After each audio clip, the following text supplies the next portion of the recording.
The grand chamber of the Imperial Council was dark. Only 6 lights shined down on the massive table where the most powerful beings in the galaxy sat. Their faces were hidden in shadows, but their voices carried the weight of 1,000 worlds.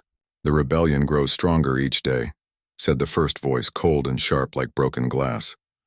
"Ambassador Kethvar has united 47 species against us. This cannot continue. He speaks at the Centauri Peace Summit in 3 cycles," added another council member. "Every neutral world will be watching. If he gives his speech, more systems will join the rebellion." The head of the council, a figure whose identity was known to none, leaned forward. "Then he must not give that speech. He must not leave Centauri Station alive." Murmurs of agreement filled the chamber, but this was no ordinary assassination they were planning. Ambassador Kethvar was no ordinary target.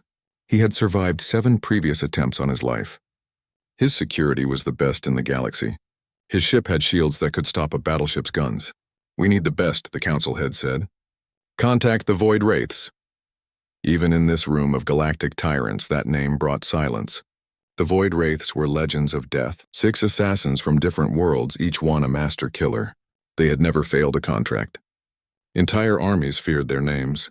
3 hours later, on the other side of the galaxy, a coded message reached a ship floating in the darkness of empty space. The ship looked dead from the outside, but inside 6 beings sat around a metal table. Mordan, their leader, read the message. His face was covered by a mask that had seen 1,000 battles. "The Empire wants the rebellion's voice silenced," he said in a voice like grinding stone. "The target is Ambassador Kethvar. Location, Centauri Station. Time limit, 3 cycles." Zixthera, whose real form no one had ever seen, smiled with whatever face she was wearing today. "Finally a challenge. The ambassador has good guards." "Good guards die just like bad guards," growled Gravok, his cybernetic arm crushing a metal cup without effort. Half his body was machine now, built for killing. Sylth said nothing, but her psychic powers reached out, already tasting the fear that would come.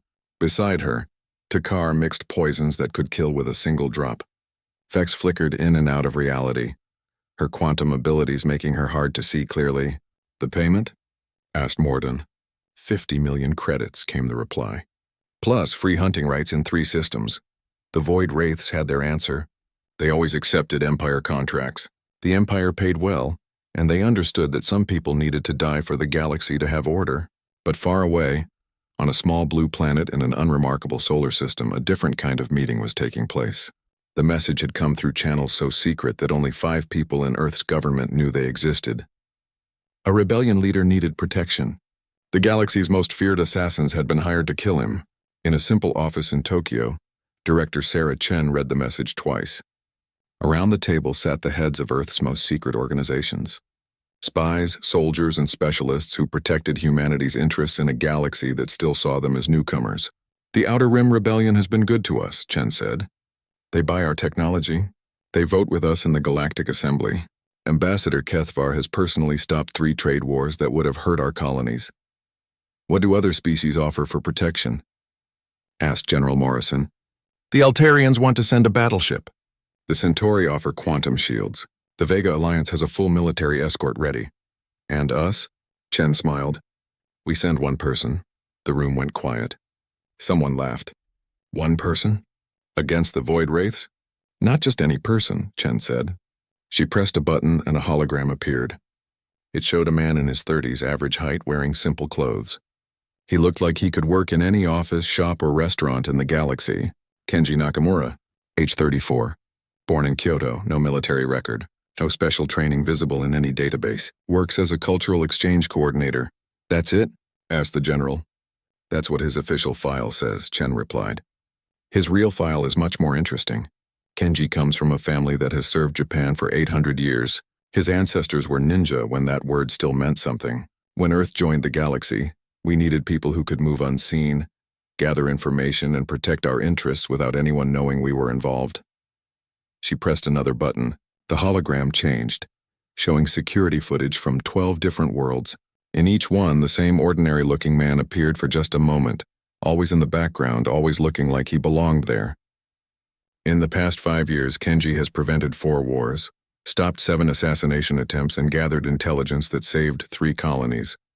The best part? No one knows he exists. No one suspects Earth was involved. How does he do it? Asked someone. The old ways, Chen said. While the galaxy learned to fight with energy weapons and psychic powers, some humans perfected the art of being invisible. We studied our enemies, learned their weaknesses, and struck where they least expected. The room was silent as they understood. The galaxy expected Earth to respond like everyone else, with force, with technology, with obvious power. Instead, Earth would send a ghost. Will he accept? Asked the general. Chen was already typing a message. Kenji never refuses when innocent people need protection. He'll leave tonight. As the meeting ended and the officials left, none of them noticed the maintenance worker cleaning the hallway outside. The man was average height, wearing simple work clothes and completely unremarkable in every way. Kenji Nakamura finished mopping the floor and disappeared into the crowd of Tokyo, already planning his trip to Centauri Station. The galaxy's most feared assassins were about to learn why Earth's protectors were never seen coming. The space around Centauri Station was busy with ships coming and going. Merchant vessels, diplomatic cruisers, and passenger transports moved in careful patterns around the massive station. It was neutral territory, a place where all species could meet safely. That peace was broken when a ship appeared at the edge of the system. The ship was black as deep space, with no markings or lights. It moved silently toward the station, and every captain who saw it on their sensors immediately changed course to stay far away.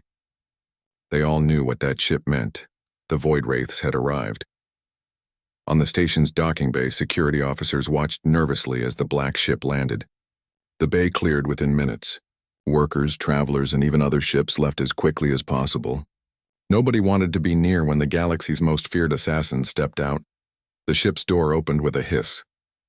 Morden walked out first, his armored boots clicking on the metal floor. His mask reflected the station's lights, hiding his face completely. Behind him came the others. Zixthera stepped out wearing the form of a beautiful Altarian woman with silver skin and blue eyes. But everyone knew her real form was something terrible that could change into anyone, anything. She smiled at the security cameras, knowing the watchers would have nightmares. Gravok had to duck through the doorway. Half his body was cybernetic now. One arm was a mechanical crushing tool, one leg was reinforced titanium, and his left eye was a targeting computer that glowed red in the dark. He cracked his metal knuckles and grinned, showing teeth replaced with steel points. Sylth floated behind them, her feet not touching the ground. Her psychic powers lifted her pale body into the air. Around her, small objects, coins, tools, pieces of metal, orbited like planets around a star. Her empty white eyes stared at nothing, but everyone knew she could see their thoughts. Takar moved like a snake, which made sense since he was one. His people, the Solari, were reptilian beings who could produce hundreds of different poisons in their bodies. His claws dripped with something green that made the metal floor smoke where it touched. Last came Vex, though came was the wrong word. She flickered in and out of existence, her quantum abilities making her appear as just a shadow 1 second and solid the next. When she was fully visible, she looked like a tall, thin woman made of starlight. Docking Bay 94 is now closed, announced the station's computer system. All personnel, please use alternate routes. The Void Wraiths walked through the empty corridors toward the commercial district. Other passengers pressed themselves against walls or fled into shops. Children cried. Adults whispered prayers in a dozen different languages. They took rooms at the most expensive hotel on the station. Within an hour, they had set up equipment that could scan through walls, track heartbeats from a mile away, and hack into any computer system on Centauri Station. Target location confirmed, said Mordan, studying a holographic map of the diplomatic quarter. Ambassador Kethvar is in the secure section level 15. 24 guards. Energy shields on all entrances. Boring, said Gravok. I could break through their shields in 5 minutes. Too loud, replied Zixthera. I'll take his form first. Walk right up to him. He'll never know until it's too late. The mind is easier to break than the body, whispered Sylth. I'll fill his dreams with fear until his heart stops. Morden nodded. We have 3 days to study the target and plan our approach. This will send a message to every rebel in the galaxy. While the Void Wraiths planned death in their luxury suite, a small passenger transport docked at Bay 847 on the other side of the station. It was old, slow, and had probably carried 1,000 ordinary travelers across the galaxy. The door opened and passengers walked out. Families going to visit relatives, business people attending meetings, students traveling to universities, all normal, all forgettable. Among them was a man in his 30s wearing simple gray clothes and carrying a single travel bag. He had black hair, brown eyes, and a face that people would forget 5 minutes after seeing it. He looked like he might sell insurance or fix computers for a living. Kenji Nakamura walked through the busy corridors of Centauri Station like he belonged there. He didn't hurry. He didn't look around suspiciously. He just moved with the crowd, another face in the stream of thousands of beings who visited the station every day. He found a small hotel in the middle-class section and checked in under the name Ken Tanaka, cultural researcher. The room was basic but clean. He unpacked his bag, which contained normal clothes, a few books, and what looked like tourist guides to Centauri Station. What the bag didn't show were the items sewn into the lining. Thin metal tools that looked like nothing special. Small packets of powder that seemed like medicine. A few electronic devices disguised as personal items. Kenji looked out his window at the busy marketplace below. Somewhere on this station were 6 of the galaxy's most dangerous killers. They had technology that could see through walls, weapons that could kill armies, and abilities that seemed like magic. He pulled out a small tablet and began reading what looked like a tourist guide to Centauri Station's restaurants. But the text wasn't about food. It was detailed blueprints of every level, every corridor, every security system on the station. It showed patrol routes, shift changes, and the daily schedules of 3,000 staff members. Kenji had been planning this mission for 2 weeks. Not planning to fight the Void Wraiths. That would be stupid. Instead, he was planning to make sure they never got close to Ambassador Kethavar. He left his room and walked to the marketplace. At a noodle stand, he ordered food and sat at a small table. While eating, he watched the crowd. To anyone looking, he was just a tourist enjoying local food. But Kenji was counting. Security guards walked past every 12 minutes. The cleaning robots followed exact patterns. The maintenance crews had access to areas that didn't show on public maps. And 3 levels above, in the diplomatic quarter, Ambassador Kethavar was having dinner with rebel leaders from 6 different worlds. The ambassador had no idea that Death was planning to visit him in 3 days. He also had no idea that his guardian had already arrived and was eating noodles 50 meters below his feet. Kenji finished his meal and left a small tip. He walked away, disappearing into the crowd like he had never been there. But on the table, nearly invisible, was a tiny listening device that would let him hear every conversation in the marketplace. The hunt had begun, but the hunters didn't know they were being hunted. High above in their luxury suite, the Void Wraiths continued planning the death of Ambassador Kethavar. They had no idea that their every move was already being watched by someone they would never see coming. The next morning, the Void Wraiths began their work. Sixthera changed her form into that of a cleaning lady. Her silver skin became brown, her beautiful face became ordinary, and her expensive clothes became a simple work uniform. She walked through the diplomatic quarter with a cart full of supplies, mapping every room, every guard post, every possible escape route. Everything seemed normal at first. She cleaned floors, emptied trash bins, and smiled at the security guards. But as the hours passed, strange things began to happen. The security camera on level 15 flickered for exactly 1 second every 30 minutes. Just 1 second, but always at the same time, Zixthara noticed because her shape-shifting eyes could see things others missed. The camera showed static, then returned to normal. "Maintenance issue," the guard said when she pointed it out. "Happens all the time on old stations like this." But Zixthara had worked on 100 different stations. Cameras didn't glitch in perfect patterns. 3 levels below, Takar moved through the water treatment center. His reptilian body could squeeze through pipes that would stop normal beings. He carried small containers of poison, not enough to kill everyone, just enough to make the ambassador weak and sick for their final attack. Takar found the main water line that fed the diplomatic quarters. He opened his first container, a clear liquid that had no taste or smell. 3 drops would be enough to make someone dizzy and slow for hours. He poured the poison into the water flow and watched it disappear into the system. In 2 hours, Ambassador Kethavar would drink poisoned water with his morning tea. But when Takar returned 6 hours later to add more poison, he found something impossible. The water testing station showed completely pure water. No trace of his poison existed. The system had been flushed clean. How? Takar whispered to himself. The system had no automatic cleaning cycle. It would take someone with high-level access to flush the entire water supply. Meanwhile, Gravak was having his own problems. His job was to plant explosive devices in the ventilation system. Small bombs that would fill the diplomatic quarter with deadly gas when the time came. He reached the main air circulation center on level 12. His cybernetic arm could rip through metal doors like paper, and his computer eye could hack any security lock in seconds. But when he arrived, he found maintenance workers everywhere. "Sorry, sir," said the work crew chief. "Emergency repair work. Someone reported strange noises in the system. We'll be here all day, maybe longer." Gravak checked the station's maintenance schedule on his computer. No repair work was listed.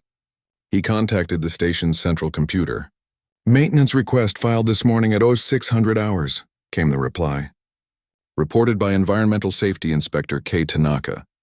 There was no Environmental Safety Inspector K. Tanaka in the station's directory. High above, Vex used her quantum abilities to scout the diplomatic quarter. She could phase through walls, become invisible, and move through solid matter like it was air. No security system could detect her when she was quantum shifted. She floated through the ambassador's suite, noting the positions of furniture, guards, and security sensors. Everything was normal. But as she prepared to phase back to her solid form, something strange happened. The quantum field around her flickered.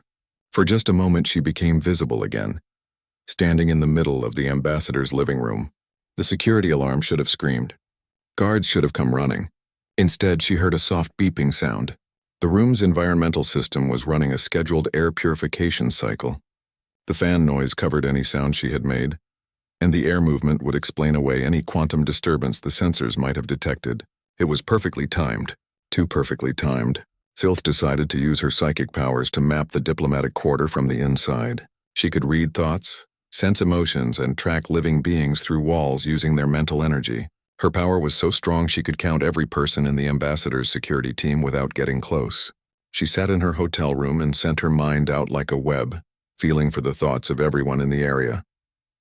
The technique had never failed her before, but today, her psychic probe hit something she had never encountered. Not a shield, those she could break through.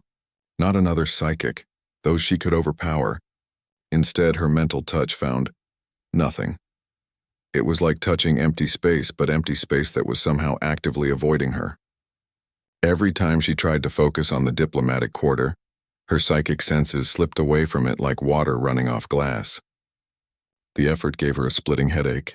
Sylph had never experienced anything like it. Back in the luxury suite, Morden studied the reports from his team. Each one had encountered problems. Strange problems that made no sense. "Coincidences," said Zixthera, but she didn't sound convinced. "Too many coincidences," growled Gravik. "Someone knows we're here." "Impossible," said Mordan. "Our arrival was secret. Our target was secret. Only the Empire's inner council knew about this mission." But as he spoke, Morden was thinking. In 40 years of assassination work, he had learned to trust his instincts. And right now his instincts were screaming that something was very wrong. "Double the security sweeps," he ordered. "Check for surveillance devices. Run deep scans on all our equipment. Someone is playing games with us." What none of them knew was that 50 floors below, Kenji Nakamura was sitting in a small cafe, drinking tea and reading what looked like a boring technical manual about station maintenance systems. The book wasn't about maintenance.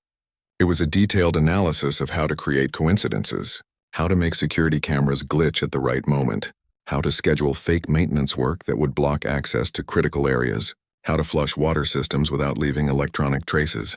Most importantly, it explained how to create quantum interference patterns that would make psychic abilities bounce away like light hitting a mirror. Kenji turned a page and took another sip of tea. His face showed no expression, but inside he was smiling. The Void Wraiths were the galaxy's most feared hunters, but they had never been hunted by a ninja. Above him, 6 deadly assassins were starting to realize they had a problem. They just didn't know yet how big that problem was going to become. The hunt had truly begun, but the hunters were about to become the hunted.